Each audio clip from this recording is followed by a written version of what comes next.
about the blue team. Veteran provocateur Bill Maher just torched Jane Fonda on air, leaving the aging activist visibly shaken as he dismantled her fantasyland version of modern politics. This wasn't an interview, it was a reality check with a body count. Maher didn't hold back, hitting Fonda with a truth bomb so devastating she looked like she wanted to disappear into the studio floor. Jane Fonda, once a Hollywood rebel, now sounds like she's reading straight from a Tumblr blog circa 2015. And Maher?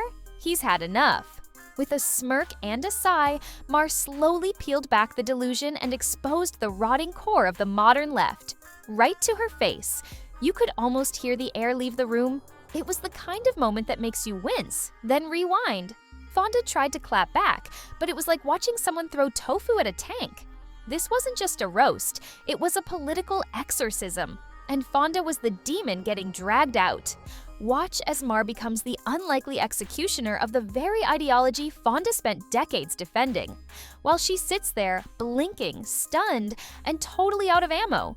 Maher didn't debate her, he eviscerated her, and somewhere a million centrists just clapped. I'm not gonna torture myself. Jane Fonda just proved she's lost in time, and Bill Maher looked stunned. At this point, you almost start wondering, is Jane Fonda trolling, or has she really gone full fossil mode? Watching her try to weigh in on current issues feels like watching someone dig through a history book and mistake it for the news. To be fair, she's 86, rich, and far removed from the chaos her politics have helped unleash. But that's the problem. She lives in a Hollywood echo chamber so thick, reality can't get through. And Maher? He looks like a man interviewing a ghost from the anti-war protests. The sheer disconnect is staggering, like watching someone emerge from a fallout shelter asking who won the Cold War. Fonda's responses aren't just dated, they're downright bizarre. The more she talks, the more you question if she even knows what's been happening in her own political camp since the Bush era. And just when you think she can't possibly fumble harder, she throws out redlining like it's 1964 and completely derails the conversation. Bill Maher literally recoils. His expression says it all. Did she just time travel into this studio? This isn't commentary. It's a cringeworthy masterclass in elite liberal detachment. And Maher's face is the reaction of a nation watching its old idols self-destruct on live TV. I love when It's very hard for Black people. Well, Bill Maher just did something the rest of the media's been too polite or too scared to do. He held up a mirror to Jane Fonda's political delusion and let the silence do the talking. What unfolded wasn't just awkward, it was a cultural autopsy in real time, with Fonda laid bare as the poster child for a movement that's forgotten what it was even fighting for. Maher didn't have to yell, he didn't have to insult her.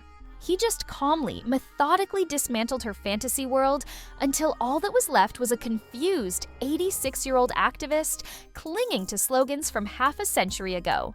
This is what happens when activism becomes performance art, and no one backstage tells you the show's over. Let's be real, Fonda represents the modern liberal elite in a nutshell. Wealthy enough to escape the consequences of their own politics, loud enough to pretend they're still part of the resistance, and so deeply insulated they've started believing their own press releases. They're not fighting injustice anymore. They're manufacturing it. Because if they ever ran out of enemies, they'd lose their spotlight and their relevance. The truth is, movements that define themselves entirely by conflict don't want resolution. They want perpetual outrage, because that's what keeps the fundraising checks flowing and the media attention locked in. Fonda isn't fighting the power, she is the power. And yet, she still acts like she's storming the gates of some invisible empire. You could give her side everything they ask for: reparations, defunded police, carbon-neutral everything. And they'd still find a new battle to wage, a new oppression to invent. Because when grievance becomes your brand, peace is your enemy. And this is where the tragedy kicks in. You want to feel bad for Fonda. You want to believe she means well. But what you're watching is a once respected icon slowly unraveling, still mouthing off about Trump voters like it's edgy, while having no clue what her own tribe has turned into. She speaks with certainty, but it's the certainty of someone who hasn't been challenged in decades. That kind of confidence, unearned and unexamined, is dangerous.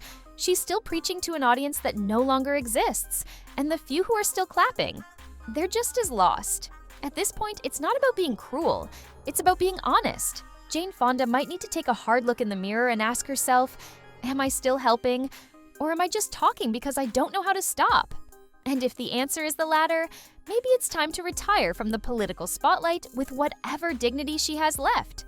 Because right now, she's looking like someone trying to give a TED Talk in the middle of a fire drill. So here's the question I'm throwing to you. Was Jane Fonda actually clueless during that Maher interview? Or was this just a carefully choreographed dance to pretend like she still understands the battlefield? Drop your thoughts in the comments. We need to talk about this. And if this breakdown hit a nerve, do the thing, like the video, hit subscribe, and share it with someone who's tired of being gaslit by millionaire revolutionaries. Thanks for watching, and buckle up because we're just getting started.